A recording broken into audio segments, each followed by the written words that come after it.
My name is Julie Kiefer. I'm with Science Communications at University of Utah Health, and I'm going to talk about some of the COVID-19 research that's happening here at the university with a focus on what's happening at the University of Utah Health. We've never been in a situation like this before where there's a pandemic that's affecting nearly every aspect of our lives. And if you think about it, when you look across the entire university, we have experts in almost all of these areas. And right now, a lot of them are diverting their focus from their normal work to solving the problems that are associated with this pandemic. And in fact, we estimate there are about 131 projects across the university that's related to researching COVID-19 and its impact on our populations. The university is doing a great job of really stepping up to the plate and supporting this research. So right now they're supporting 56 projects with $1.3 million in funding.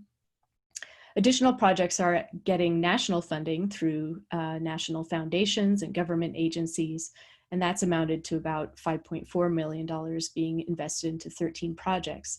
And if you think about it, that's really a vote of trust in our experts, that these national agencies think that they have what it takes to make a difference. When you look across the spectrum of what's happening at the University of Utah, there's a lot that's going on. And I'm just going to skim the surface to give an example, a few examples of what's happening. So College of Engineering in particular is putting a big focus on developing new technologies. So one example of this is a sensor that could be embedded into your smartphone that would detect the virus on your breath and give a readout within minutes. Super cool. Economists are looking at the financial impact on our city and our region. The Department of Metropolitan Planning is looking at disaster response, especially when there's added stress to an emerging crisis. So a great example of this is when we're all shaken by the earthquake that happened back in March. How can we better respond and coordinate our public safety systems when there's this double threat to our people? As you can imagine, at the university, there's a focus on how the pandemic is affecting our education. And the College of Fine Arts has a Center for Voice and Speech that's even looking at safe singing practices. At U of U Health, our research is mostly health focused, which makes sense. A lot of efforts are being put into testing and treatments, and I'll talk a little bit more about that in a few slides. A lot of great work has been done looking at infection and transmission, for example, in modeling when the next surge might happen or how interventions like masking might flatten the curve. This pandemic is causing a big stress on our mental health as we're being asked to keep away from one another, keep away from loved ones. So one area of focus is on mental health, and also in particular on our frontline workers and how they can learn to be resilient during these really tough times. Population health is a big issue, especially in the area of health disparities. A lot of segments of our population, Native Americans, Pacific Islanders, Hispanics, are much more greatly affected by this pandemic than others. And so what are the societal and medical issues that are contributing to this difference?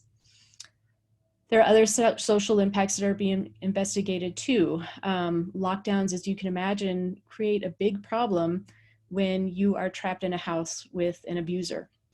And so what is happening during lockdowns, and what are some support systems we can put into place during these unique circumstances?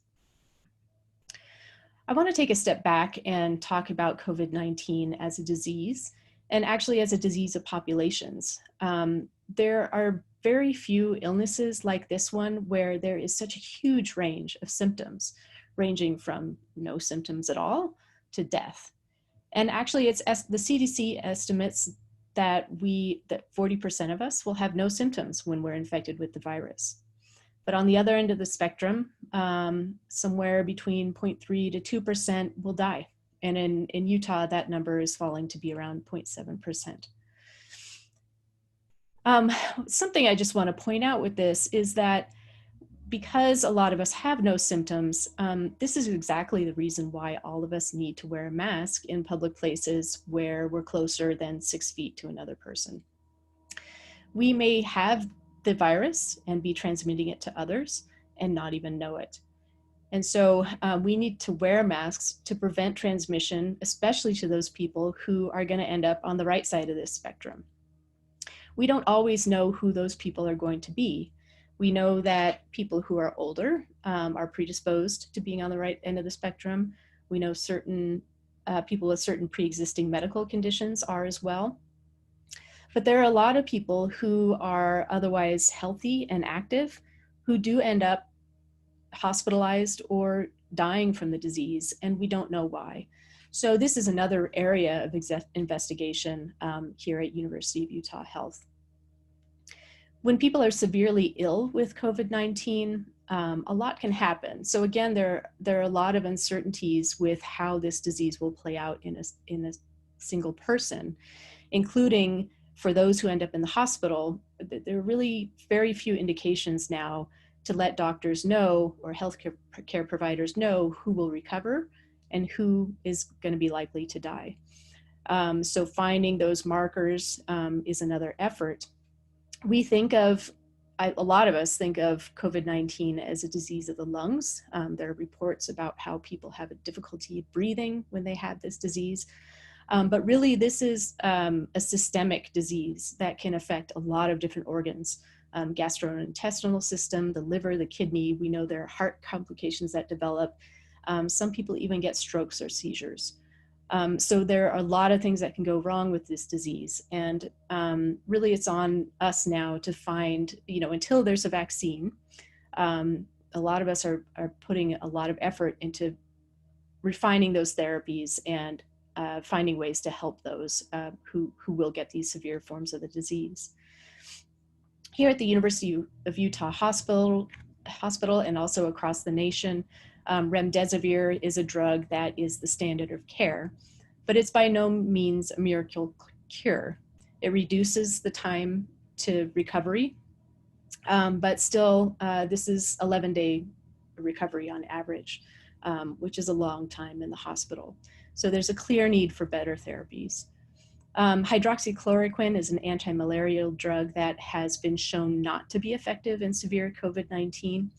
But here at the university, we're doing a clinical trial to determine whether it might prevent people with mild COVID-19, people who are recovering at home, from ending up in the hospital. And so that remains to be determined. Another interesting clinical trial that's taking place here is testing the effectiveness of amniotic fluid as a therapy for severe COVID-19. It might sound a little bit out there, but actually there's a lot of evidence that amniotic fluid is a very effective anti-inflammatory drug. It has anti-inflammatory properties. And so, for example, in our burn unit, it's used to treat patients with severe burns. This has already made it through the phase 1 safety trials and is being tested in larger phase 2 clinical trials now. So really interesting work that we look forward to seeing more answers with. Convalescent plasma is not being tested in a clinical trial here, but it is another course of treatment that can be given to patients. It's safe.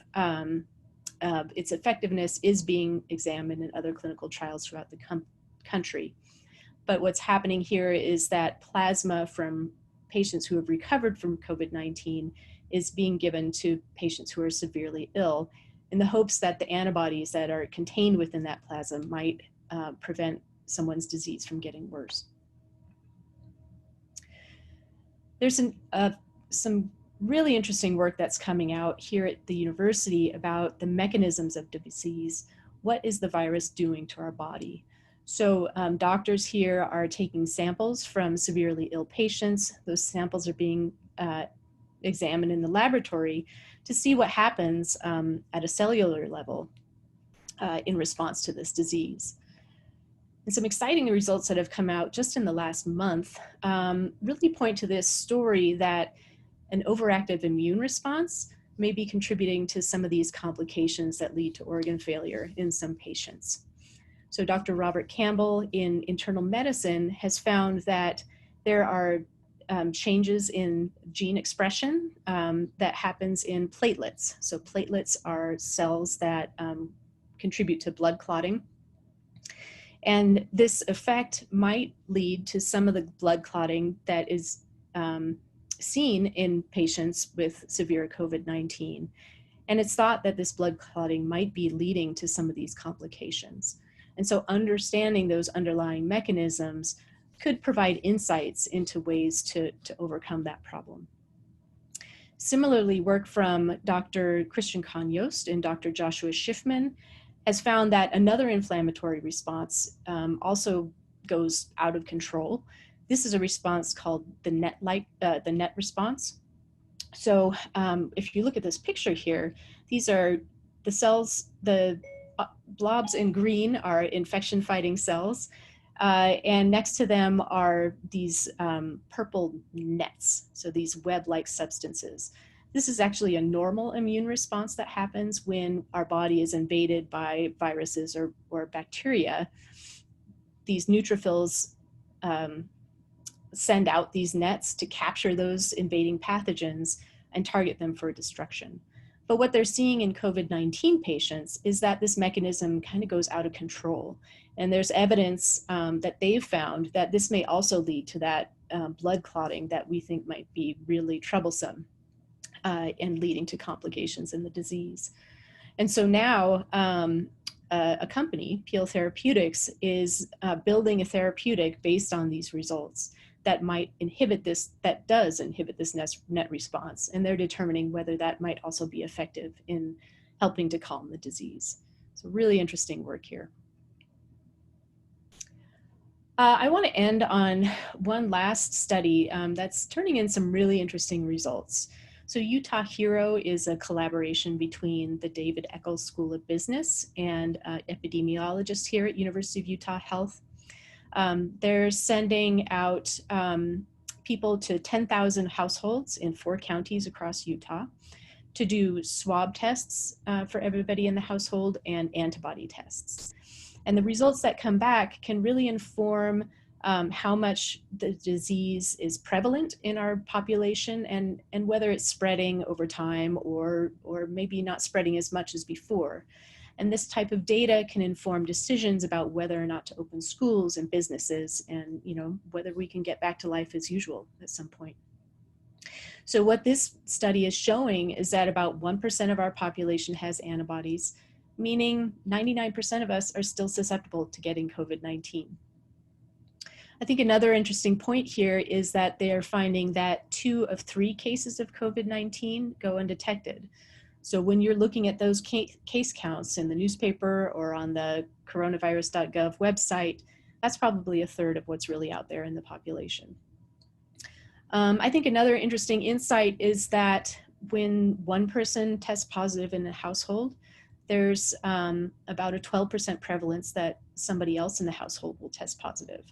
I actually find that to be a surprisingly low number. I would think that if I'm in the same house with somebody breathing their same air, that I would be very, very likely to get the disease. And that's just not the case. So our epidemiologists are doing additional work to determine why that might be.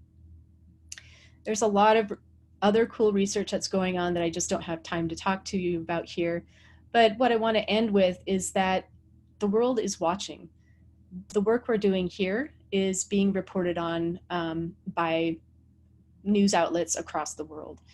And so I'm really excited about the work that's being done here. And I know that in the weeks and months to come, there's only going to be more and more information that's going to help us to get through all of this. And I look forward to telling you more about it as that information comes in. Thanks so much.